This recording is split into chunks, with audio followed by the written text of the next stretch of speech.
BD news অ্যালার্টের আরও একটি সংবাদ সংযোগে আপনাদেরকে স্বাগতম। হাসিনা ইউনূস দ্বন্দ্বে আমি বলির পাঠা বলেছেন টিউলিপ। হ্যাম্পস্টেড ও হাইগেটের এমপি ও যুক্তরাষ্ট্রের সাবেক সিটি মিনিস্টার টিউলিপ সিদ্দিকী দাবি করেছেন, বাংলাদেশের দুর্নীতি মামলায় তিনি রাজনৈতিক দ্বন্দ্বের বলির পাঠা হয়েছেন। জানুয়ারিতে পদত্যাগ করায় লেবার পার্টির এই মন্ত্রী জানান, এক সপ্তাহ আগে একজন সাংবাদিকের মাধ্যমে তিনি জানতে পারেন যে বাংলাদেশে তার বিরুদ্ধে আনুষ্ঠানিক অভিযোগ গঠন করা হয়েছে। বাংলাদেশি কর্তৃপক্ষের অভিযোগ, সাবেক প্রধানমন্ত্রী শেখ হাসিনার ভাগ্নে হিসাবে প্রভাব খাটিয়ে টিউলিপ মায়ের, ভাইয়ের ও বোনের জন্য ঢাকার পূর্বাঞ্চলে একটি জমি চিহ্নিত করেছিলেন। তিনি এই অভিযোগে সম্পূর্ণ হাস্যকর বলে মন্তব্য করেছেন। তার ও আরও 20 জনের বিরুদ্ধে বিচার শুরুর তারিখ নির্ধারণ হয়েছে আগামী 11 আগস্ট। তিনি ব্যক্তিগতভাবে বা ভিডিও কনফারেন্সে হাজির হবেন কিনা এ বিষয়ে এখনও সিদ্ধান্ত নেননি। টিউলিপ সিদ্দিক বলেন, তিনি ব্রিটিশ আইনজীবী হুগো কিথ কেসির পরামর্শ নিচ্ছেন। এখনও তিনি কোনো আনুষ্ঠানিক সমন পাননি। আমি যেন এক ধরনের কাফকায়েস্ক দুঃস্বপ্নে আটকে আছি, যেখানে আমাকে বিদেশি বিচারের মুখোমুখি করা হচ্ছে, অথচ আমি এখনও জানি না অভিযোগগুলো আসলে কি।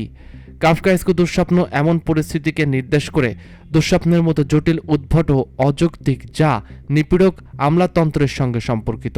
বাংলাদেশ ও যুক্তরাষ্ট্রের মধ্যে প্রত্যাবর্তন চুক্তি না থাকলেও দোষী সাব্যস্ত হলে বিষয়টি নতুন করে পরীক্ষার মুখে পড়তে পারে।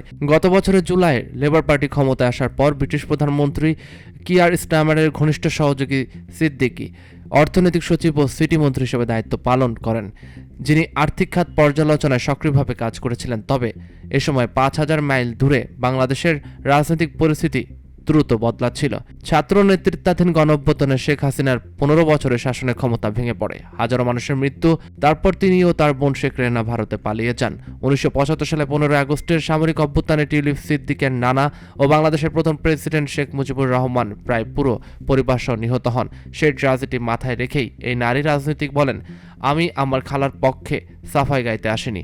বাংলাদেশের জনগণ যেন প্রয়োজনীয় ন্যায় বিচার পায়, সেটাই চাই।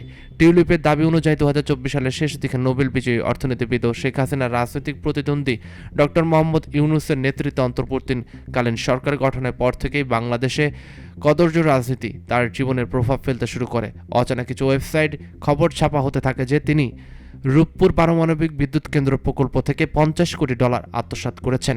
এই নিয়ে 2013 সালের এক ছবি সামনে আসে, যেখানে মস্কোতে শেখ হাসিনা ও ভ্লাদিমির পুতিনের সঙ্গে সিদ্দিকীকে দেখা যায়। সিদ্দিকী ব্যাখ্যা করেন, তিনি ও তার বোন কেবল বেড়াতে গিয়েছিলেন ও সেদিন একটি অনুষ্ঠানে চায়ের দাওয়াতে 2 মিনিটের জন্য পুতিনের সঙ্গে তার দেখা হয়েছিল। টিউলিপের বিরুদ্ধে আরেকটি অভিযোগ হলো 2004 সালে লন্ডনের কিংস ক্রস নামক এলাকায় তাকে বিনামূল্যে একটি ফ্ল্যাট দিয়েছিলেন এক ব্যবসায়ী। টিউলিপের খালা শেখ হাসিনার দলের ঘনিষ্ঠ লোকজনের সঙ্গে ওই ব্যবসায়ীর যোগাযোগ ছিল। এ বিষয়ে টিউলিপ সিদ্দিকী দাবি করেন, ওই ব্যক্তি রাজনৈতিকভাবে সক্রিয় নন এবং তাকে ভোটও দেননি। আগের এক সাক্ষাৎকারে ভুলবশত তিনি বলেছিলেন ফ্ল্যাটটি তার বাবা মা কিনেছেন, যা নাকি বৃদ্ধ বাবা মা দুর্বল স্মৃতির কারণে হয়েছিল। অর্থাৎ তার বাবা মা হয়তো কখনো ভুলবশত বলেছিলেন ফ্ল্যাটটি তারা কিনেছিলেন।